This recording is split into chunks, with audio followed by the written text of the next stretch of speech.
we were all very, anyone close to Dennis, he was, it's corny to say it, but the joie de vivre, the energy that guy had. I mean, when he passed, something passed, and we all thought he was going to die. I mean, as you mentioned, the 9 Lives was unbelievable. When he was in Cedars in the celebrity nut house, as he called it, there's a celebrity nut ward in Cedars, Right. The third floor. Superstar. Seriously, there's a superstar nut ward. Used to be the third floor. When they freak out, whatever, and they're going bonkers, and they can't put them in the normal part of the hospital. It's a celebrity. And Dennis told me, he said, I woke up.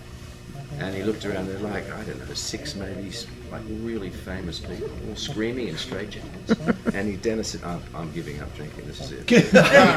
And he couldn't get out. You have to have someone to get you out. And it was Bob Rafelson, it's in the book. Bert Schneider. Bert Schneider. There's some California you have to have a law.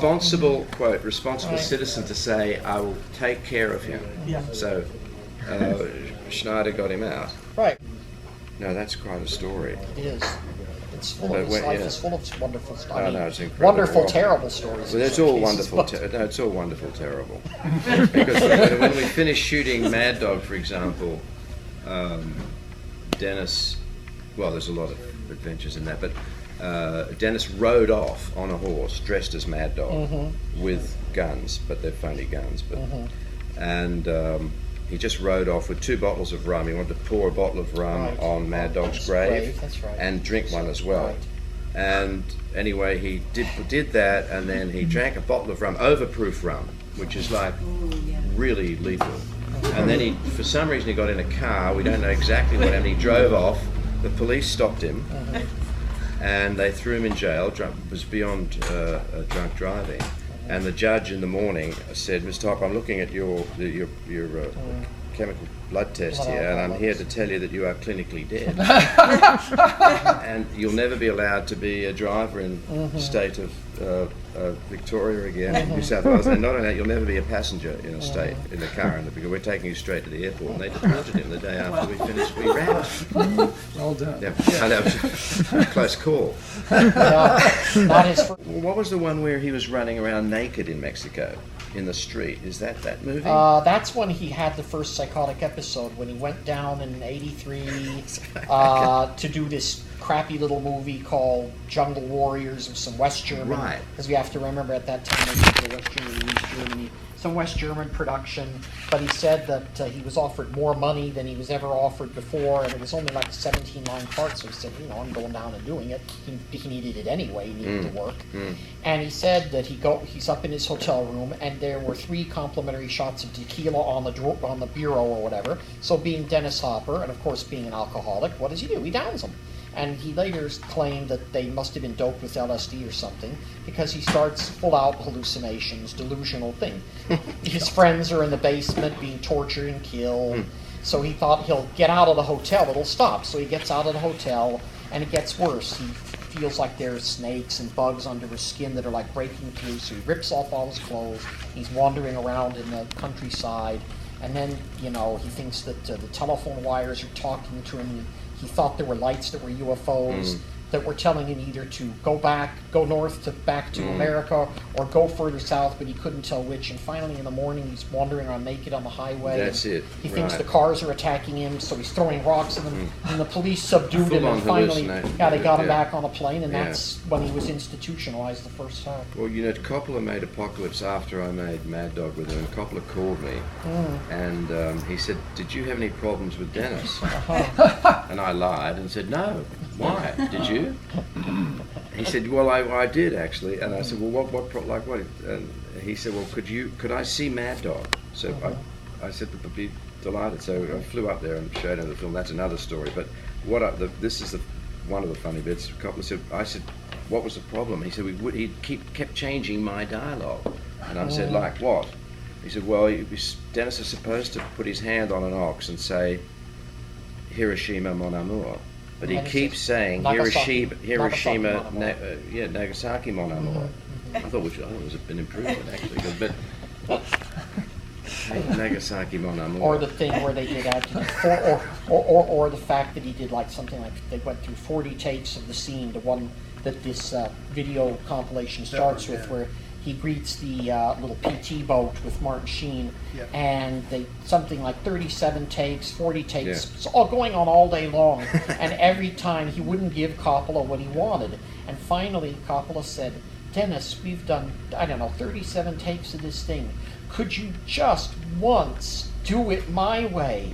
And Dennis Hopper said, Jesus, look at you, Francis, sitting in that chair of yours. For all the footage you wasted, you could do a whole movie like I did with Easy Rider. Exactly. Okay, for you, one time I'm going to do it for you this time, or something like that. That's funny. Oh, God. Well, you know the story about Brando and Dennis. Because when Dennis arrived in the Philippines, Coppola and Brando were talking. It was dinner. Crew were having dinner. Right. And Dennis yelled out, "Hey, tell it. What are you talking about, guys? If you're talking together, you can tell everyone what's going on. What are you talking about?" And Brando said, both Brando and Coppola were arguing all day because Brando did not read The Heart of Darkness by Conrad, which was I didn't know that part. The inspiration. Well, this is what Dennis Hopper said on an appearance on Bob Costas' read to the whole thing in detail, which is also how he never ended up doing any, actually was not in any scenes with Brando. So what I heard, I can't remember where I got this from, but when Dennis challenged them to tell everyone, the whole crew, what they were talking about, Brando turned to Coppola and said, I don't want to see this asshole again. I'm not going to do any of my scenes with him. I'm still doing the picture. You figure it out. So if you see the film, that's exactly what happened. They're all in totally separate shots. And years later, Brando was going to do a picture for me, and I asked him about it. I said, "Is that true? That story about you and Dennis?" And Brando said, "Coppola was an asshole. It's absolutely true." He didn't like him. He always thought Dennis was copying him because James Dean and Dennis were sort of Brando groupies at one point. Absolutely. They'd follow him around to where he drank in bars. I mean, they kind of stalked him in West Hollywood. And it's very funny. So he'd always thought they were like, Brando light. I mean, Brando was thinking these guys are Brando light. There's something to that. Right, well, Brando disparaged James Dean, and of course, I had that in a footnote, what he said, because one of the reasons he alienated Brando was not only did he interrupt the argument with Coppola, Dennis Hopper misunderstood what book they were talking about, because he had this little he had this Special Forces, the Green Beret manual. One of the few, there were a couple of actual Vietnam veterans that Coppola hired, and one of them gave him this, it's called technically the Special Forces, but it's the Green Berets, little red book, and he kept it in his boot all the time, and he was reading it. And he pulled it out. He thought that's what Coppola said. You didn't read when he came in at the dinner table, he heard Coppola saying, "You didn't read the book?" to Brando, and he pulled it out, and he thought that's what they're talking about. And that's when Brando said, "I don't need this punk Hopper to tell me anything."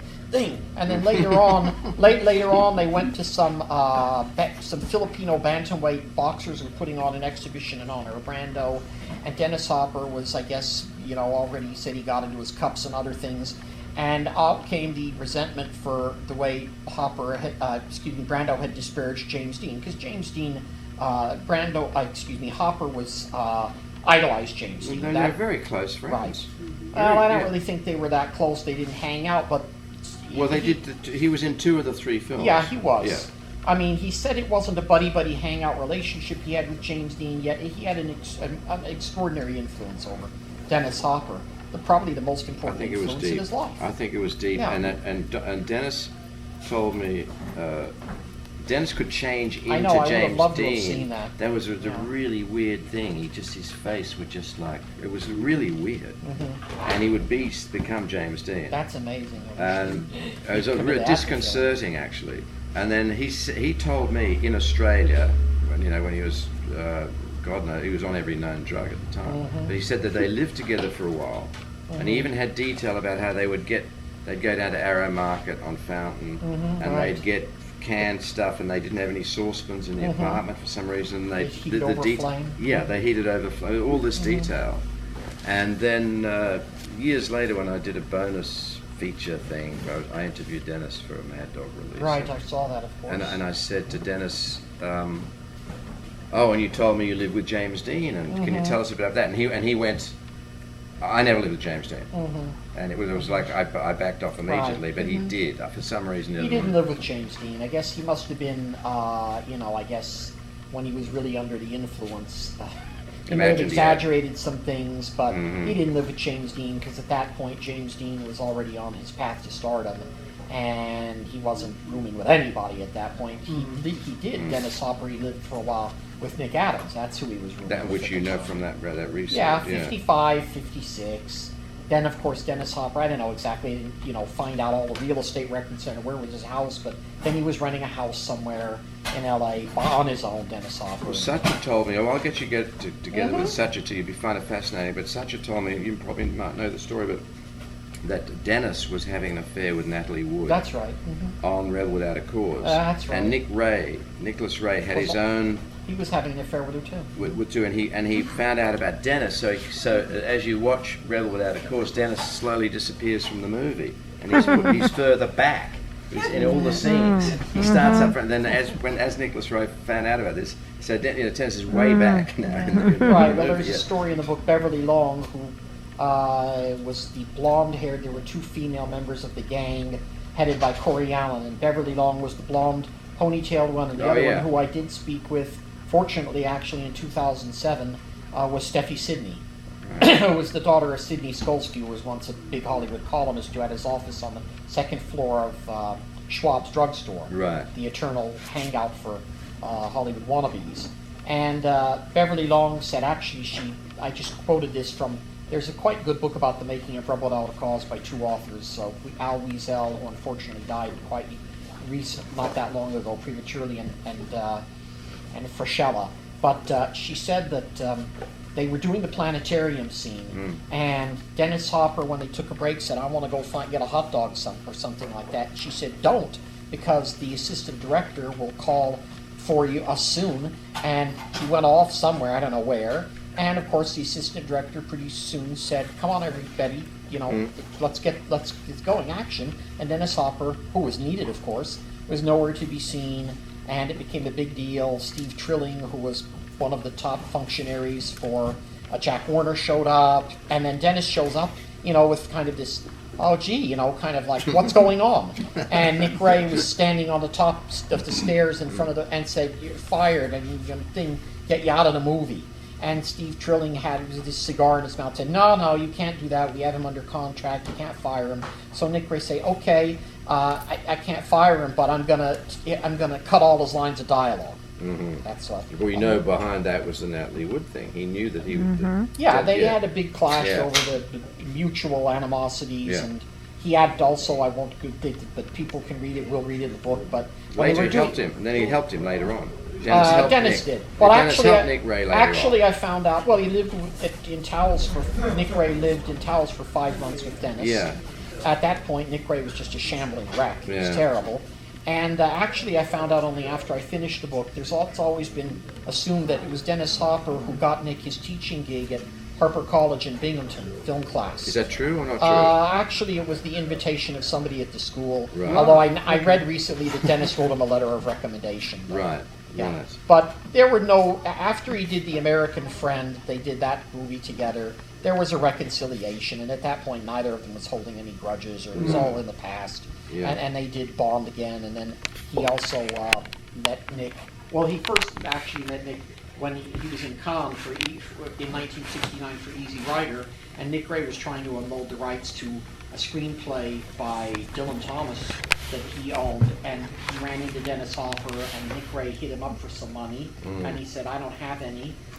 And he said, well, go ask Schneider for some. So he went and he got $500 for Bert Schneider. He gives it to Nick Ray. An hour later, he comes back. I need more money. Well, what happened to the $500? Dennis Hopper says, I lost it gambling, because Nick Ray was a compulsive gambler. Okay, that's all. Yeah. Jeez. The stories. We're going to let you go. Great pleasure, my friend. It was a pleasure keep to in see touch. you. I will, Yeah. absolutely. Yeah. It's nice to meet you too. Thank you so much. Well, I'm fantastic. delighted. Well done. I think it's going to be very well received. Thank you. Nice to meet you. Thank you. Can I have your autograph, please? Absolutely. All right. Yeah.